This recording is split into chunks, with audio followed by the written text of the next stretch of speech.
Welcome back. రైట్గా డిబేట్లోకి వెళ్దాం. మనతోటి డిబేట్లో ఉన్నారు కొండా రాజీవ్ గాంధీ గారు, వైఎస్ఆర్ కాంగ్రెస్ పార్టీ అధికార ప్రతినిధి. వారితో మాట్లాడదాం. కొండా రాజీవ్ గాంధీ గారు, గుడ్ ఈవినింగ్ అండి. గుడ్ ఈవినింగ్ బ్రహ్మనాయుడు గారు, గుడ్ ఈవినింగ్. ఏం జరుగుతుంది? కొండా రాజీవ్ గాంధీ గారు వైకాపా టీడీపీ నేతల కలయికకి సంబంధించి ముఖ్యమంత్రి చంద్రబాబు నాయుడు గారు కొన్ని కీలకమైనటువంటి ఆదేశాలు ఇచ్చినట్లు తెలుస్తూ ఉంది. టీడీపీ ఎమ్మెల్యేలు వైకాపా నేతలతోటి వేదికని పంచుకోవద్దు అని. సో ఈ అంశం ఎలా చూస్తారు సార్ మీరు, ఒక వైఎస్ఆర్ కాంగ్రెస్ పార్టీ అధికార ప్రతినిధిగా, ఒక సీనియర్ నేతగా? సార్, ముందుగా మీతో పాటు పాల్గొన్న ప్యానలిస్టులకి, రాజ్ న్యూస్ ఛానల్ వీక్షకులందరూ కూడా నా హృదయపూర్వక నమస్కారాలు, గుడ్ ఈవినింగ్.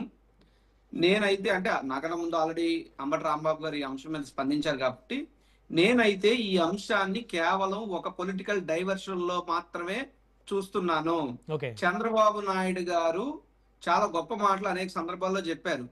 ఆయన సంక్షోభాల్లో కూడా అవకాశాలు ఎత్తుక్కుంటానని చెప్తారు. ఇప్పుడు ఈ రాష్ట్రంలో నిన్న కాక మొన్న ఢిల్లీలో జంతర్ మంతర్ దగ్గర జంజీ క్రియేట్ చేసినటువంటి ఒక ఉద్యమాన్ని కానీ, ఆ ఉద్యమ ఫలితాన్ని కానీ చూసిన తర్వాత, వారు ఆంధ్ర రాష్ట్రానికి తెలంగాణకి వస్తామని కూడా మాట్లాడిన తర్వాత, ఇక్కడ ఈ రాష్ట్రంలో డిఎస్సి అనేటువంటి ఒక కుంభకోణం జరిగిందని, ఇక నిరుద్యోగ యువతకు కానీ, విద్యార్థులకు కానీ రాష్ట్రంలో జరుగుతున్నటువంటి అన్యాయాల మీద యువత అంతా కూడా నోరు విప్పుతున్నారు, అడుగుతారు. రేపు ఉదయం ఉద్యమం జరగబోతున్న వైఎస్ఆర్ కాంగ్రెస్ పార్టీ ద్వారా కూడా రేపు మేము పిలుపునిచ్చాం.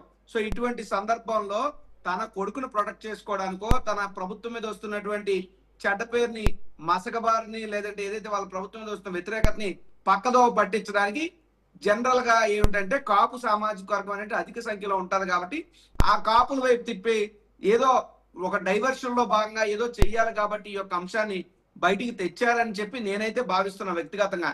ఎందుకంటే ఇందాక రాంబాబు గారు చెప్పారు, ఎవరెళ్ళరండి, కష్టమైనా సుఖమైనా నష్టమైనా శుభమైనా అశుభమైనా రాజకీయ నాయకులు అందరికీ కూడా ఉంటాయి, మీడియా వాళ్ళకి ఉంటాయి, పోలీసు వాళ్ళకి ఉంటాయి, ఏ వృత్తిలో వాళ్ళకైనా ఉంటాయి.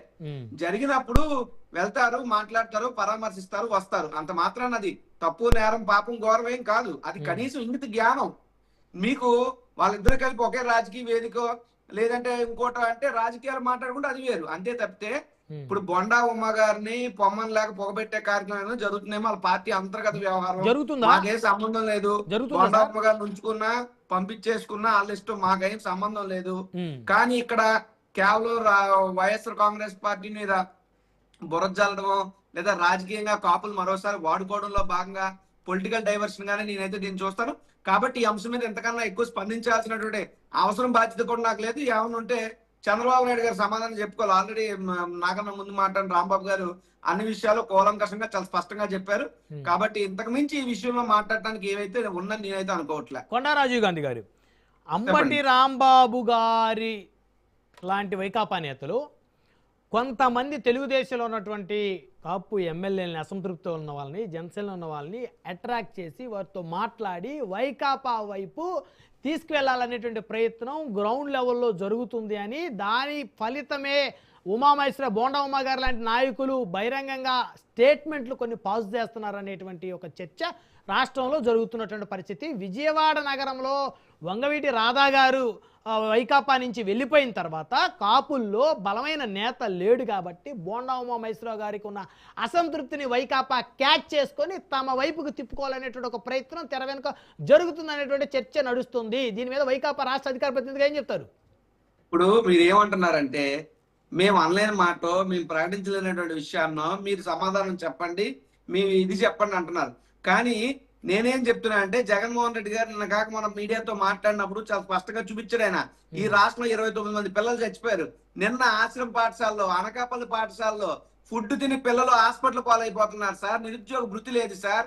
కనీసం ఇస్తా ఉన్నటువంటి ఫీజు రిమేషన్ బకాయిలు రాలేదండి. ఆరోగ్యశ్రీ బకాయిలు రాలేదు సార్. వసతి దీవెన బకాయిలు రాలేదు సార్. ఓ పక్క డిఎస్సి కుంభకోణం జరిగింది సార్. ఇవి కాదు సార్ మనం మాట్లాడుకోవాలి. ఇవి మాట్లాడకుండా ఈ రకమైనటువంటి చర్చ ఎవరు తెచ్చారు, దీనికి కారణం ఎవరు, దీని రూపకర్త ఎవరు? మళ్ళీ అగైన్ నారా చంద్రబాబు నాయుడు గారు. నేను ఎందాక చెప్పింది ఇప్పుడు చెప్తున్నా, మాకు కానీ బోండా ఉమ్మకి గారికి కానీ సంబంధం లేదు. ఏమండి, కాపులు వచ్చి ఒక కాపు మంచి నాయకుడు, ఓ మహనీయుడు, జాతిలో ఆనిముత్యం మొదగడ పద్మనాభం గారి సంవత్సరం సభకి అన్ని పార్టీలలో కాపులు కలిస్తే నొప్పేంటి? చంద్రబాబు నాయుడు గారికి వచ్చిన ఇబ్బంది ఏంటి? ఈయన మాత్రం వెళ్ళిపోయి హరికృష్ణ గారి శవం దగ్గర కూర్చుని కేటీఆర్ గారితో కూర్చుని రాజకీయ మంత్రాలు ఈయన చేసేయచ్చు. ఇక్కడ వచ్చి సంస్మరణ సభలో ఆ మహనీయుడి గురించి 2 మాటలు చెప్పి కుశల ప్రెస్లో కుటుంబ సభ్యులు ఎలా ఉన్నారని ఒకరినొకరు పలకరించుకుంటేనే పాపం అయిపోయింది ఆ చంద్రబాబు నాయుడు గారికి. చంద్రబాబు నాయుడు గారికి ఈ విషయం తెలియదని మీరు అనుకుంటున్నారా? చంద్రబాబు నాయుడు గారు ఏమైనా అంత అమాయకుడా? కాదు. చంద్రబాబు నాయుడు గారు చాలా మేధావి. రాజకీయంగా వ్యూహాలు కుట్రలు చేయడం ఆయన దిట్ట. అందులో బాగానే పొలిటికల్ డైవర్షన్ లో ఇప్పుడు ఈ టాపిక్ ని తీసుకొచ్చారు. ఎప్పుడు చూడండి, ఇందాక చెప్పిన అంశమే కాదు, ఈ రాష్ట్రంలో పొగాకు రైతులు నలిగిపోతున్నారు, పంచదారులు కొండలు కలుషితం అయిపోతున్నాయి, విశాఖపట్నంలో సింహాచలం కొండలు తవ్వేస్తున్నారు. ఇలాగ 1, 2, 3 ఈ రాష్ట్రంలో బడికి వెళ్ళిన పిల్లవాడు ఫుడ్ పాయిజన్ అయి చచ్చిపోతున్నాడు, హాస్పిటల్కి వెళ్ళిన రోగి వైద్యం అందరికి చచ్చిపోతున్నాడు, యూనివర్సిటీలో ఆక్సిజన్ అందరికి చచ్చిపోతున్నారు, కనీసం డ్యూటీకి వెళ్తే స్టీల్ ప్లాంట్ ఇతర కర్మాగారాల్లో కూడా ప్రమాదాలు జరిగి చచ్చిపోతున్నారు, గుడికి వెళ్తే భక్తులు క్యూ లైన్ లో నిలబడి చచ్చిపోతున్నారు. ఈ రాష్ట్రంలో బతకాలా చావాలన్నటువంటి పరిస్థితులు ఉన్నాయి. ఈ అన్ని అంశాలను పెట్టుకుని ఈ యొక్క అంశమే దొరికిందా మనకి? ఎందుకు దొరికింది? చంద్రబాబు నాయుడు గారు మాట్లాడారు కాబట్టి. అంటే రాజీవ్ గాంధీ గారు ఇక్కడ మీరు అర్థం చేసుకోవాల్సిన అంశం ఉంటుంది. ప్రభుత్వాన్ని వీక్ చేసేటువంటి ఒక ప్రయత్నం వైఎస్ఆర్ కాంగ్రెస్ పార్టీ చేస్తుంది అనేది వారి యొక్క వాదన స్పష్టంగా అర్థమవుతుంది. సార్ మీరు అనుకుంటున్నారు వైఎస్ఆర్ కాంగ్రెస్ పార్టీ ప్రభుత్వాన్ని వీక్ చేయాల్సిన పనేం లేదు. ఈ ప్రభుత్వమే వీక్. ఈ ప్రభుత్వం ఆల్రెడీ వెంటిలేటర్ మీద 164 స్థానాలు వచ్చిన ప్రభుత్వం వీక్ అని మీరు అంటే దాన్ని ఎలా తీసుకుంటారు? వినేటువంటి మీరు గమనించమని నేను అడుగుతున్నా. 164 స్థానాలు వచ్చాయి, ఆ కూటమిగా వెళ్ళారు. ఎలా వచ్చినాయి ఏంటనేది సెకండరీ. బట్ వాళ్ళు 164 అనేటువంటి నెంబర్ వాళ్ళ దగ్గర ఉంది కదా. వాళ్ళ బలమైనటువంటి ప్రభుత్వమే, సుస్థిరమైనటువంటి ప్రభుత్వమే. నేను దానికేం కాదంటలే, 2 ఏళ్ల క్రితం అది. బట్ స్టిల్ ఈ రోజు పరిస్థితి ఇందాక నుంచి నేను చెప్తున్నామని నేను కాదండి, స్వయంగా 23 నెలలు 23 లక్షల కోట్ల పెట్టుబడులు తెచ్చామన్నారు. కేంద్ర ప్రభుత్వం పార్లమెంట్ వేదికగా కడిగి పారేసింది 6,962 కోట్లని. అంటే ఇలా ప్రచారం పీకు, మ్యాటర్ వీకు కదా. సో అది చెప్తున్నాను, ఈ ప్రభుత్వ పాలన వీకు అంటున్నాను నేను. అంతే తప్పితే వాళ్ళని వీక్ చేయాల్సిన పని మాకేం లేదు. టైం వచ్చినప్పుడు ప్రజలు వీక్ చేస్తారా, బ్రేక్ చేస్తారా అనేటువంటి ప్రజలు నిర్ణయిస్తారు. ఎప్పుడైతే మాత్రం రాజకీయాలు చేయాల్సినటువంటి అవసరం మాకేం లేదు. అది కేవలం వాళ్ళ పార్టీ అంతర్గత వ్యవహారాన్ని తీసుకొచ్చి కాపుల భుజం మీద తుపాకీ పెట్టి బోండా ఉమ్మన్ గారిని ఇబ్బంది పెట్టడమో, లేదా అంబటి రాంబాబు గారి భుజం మీద తుపాకీ పెట్టి బోండా ఉమ్మన్ ఇబ్బంది పెట్టే కార్యక్రమం తప్పితే ఇంకొకటి కాదు. ఏమండి, ఈ రాష్ట్రంలో ఎంతమంది కమ్మవారు ఇతర పార్టీలో ఉన్నటువంటి కమ్మవారితో అనేక సంస్మరణ సభల్లో, రామోజీరావు గారి సంస్మరణ సభలో ఇతర పార్టీ కమ్మలు వీళ్ళు కలలేదా, మాట్లాడలేదా? ఏ కాపులు కలిస్తే వచ్చింది నొప్పేంటి? ఇవన్నీ చంద్రబాబు నాయుడు గారికి తెలియక కాదు, కావాలనే విల్ఫుల్ గా, వాంటెడ్ గా. It's a part and beauty of political diversion, అంతే. ఇప్పుడు కొండా రాజీవ్ గాంధీ గారు మీరు బోండా ఉమామహేశ్వర గారిని వారికి మద్దతిస్తున్నారా? మీరేమన్నా? మాకే సంబంధం సార్, బోండా ఉమామహేశ్వర మరీ బాగుంది ఇది. మాకే సంబంధం బోండా ఉమా గారితో. నేను పార్టీకి రాష్ట్ర అధికార ప్రతినిధిగా, ఆయన మా ప్రత్యర్థి పార్టీలో శాసనసభ్యుడు, ఈ రాజకీయ నాయకుడిగా. ఇప్పుడు ఆయన ఫర్ సపోజ్ ఆయన ఎక్కడన్నా కలిశాడు అనుకోండి, ఏమండి రాజీవ్ గారు బాగున్నారని ఆయన పలకరిస్తా, బాగున్నాను ఉమా గారు, మీరు ఎలా ఉన్నారు అంతే.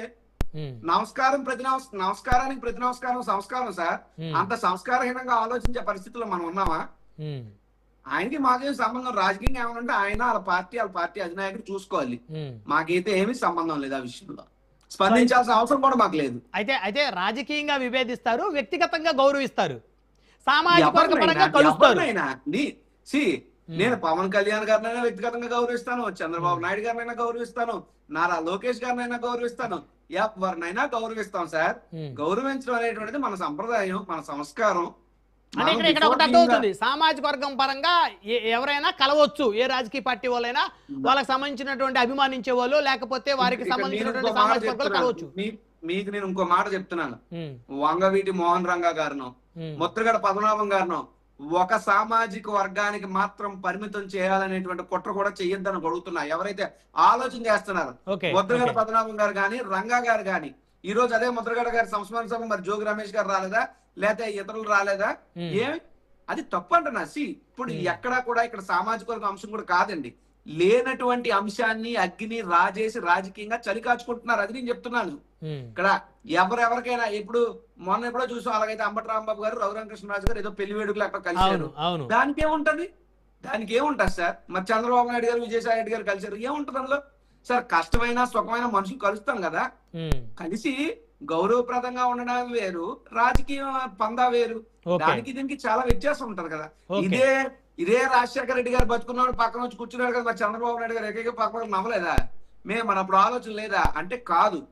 రాజకీయాలు ఎలా చేయాలన్న చంద్రబాబు నాయుడు గారికి తెలుసు. ఇప్పుడు ఆయన కొడుకు ఇబ్బందుల్లో ఉన్నాడు కాబట్టి, ఈ రాష్ట్రం సంక్షోభం లాంటి పరిస్థితులు ఉన్నది కాబట్టి జెన్జీ జెన్ ఆల్ఫా జనరేషన్స్ గమనిస్తున్నాయి, రేపు ప్రశ్నిస్తాయి, పోరాటం చేస్తే వీళ్ళు ఇబ్బందికి గురవుతారు, భవిష్యత్తు ప్రశ్నార్థకం అవుతుంది. కాబట్టి ముందరకాల బంధంగా లేనటువంటి ఒక అంశాన్ని తీసుకొచ్చి ఒక చర్చ పొలిటికల్ డైవర్షన్ చేయడంలో భాగంగా ఇదంతా చేశారు. రైట్, 1 by 1 మాట్లాడదాం సార్. మనతో సింగళూరు వెంకటేష్ గారు ఉన్నారు, సీనియర్ హైకోర్టు అడ్వకేట్, రాజకీయ విశ్లేషకులు. సింగళూరు గారు గుడ్ ఈవినింగ్ అండి.